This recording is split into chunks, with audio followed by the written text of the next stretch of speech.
Hi and welcome to Parma City. Well, behind me is one of the most instantly recognisable and famous landmarks. But there's a lot more to the Mallorcan capital than just the cathedral.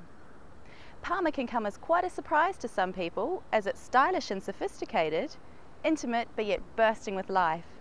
And those who visit and live here get to enjoy some of the island's best restaurants, shops and nightlife, as well as their thriving art scene and lively cafe culture.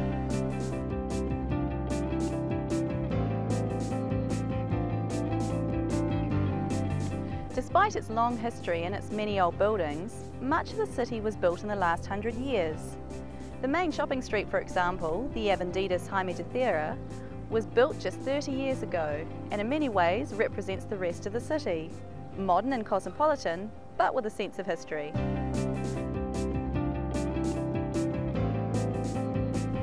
The city has many great attractions for visitors and many people are drawn to the old town, the focus of which is the huge Gothic Cathedral. The cathedral is built on the site of an old mosque and used to mark the edge of the sea until the land was reclaimed to create a ring road that now runs around the edge of the city.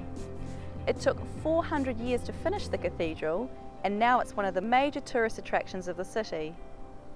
Visitors are welcome to wander around inside the cathedral after paying an admission fee, but to be honest, it's most impressive from the outside.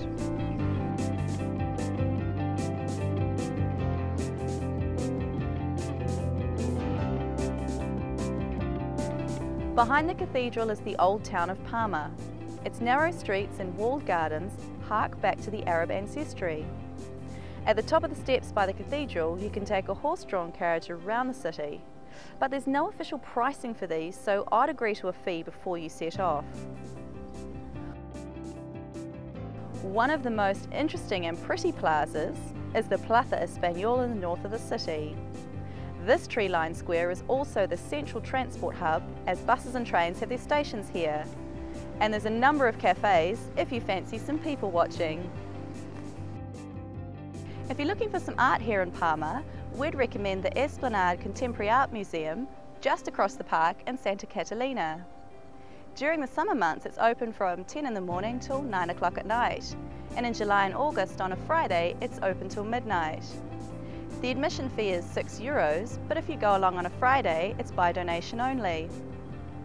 And if you want to purchase some art, come out of the museum and turn right and head along to those back streets. There's a few studios down there with some stunning pieces for sale.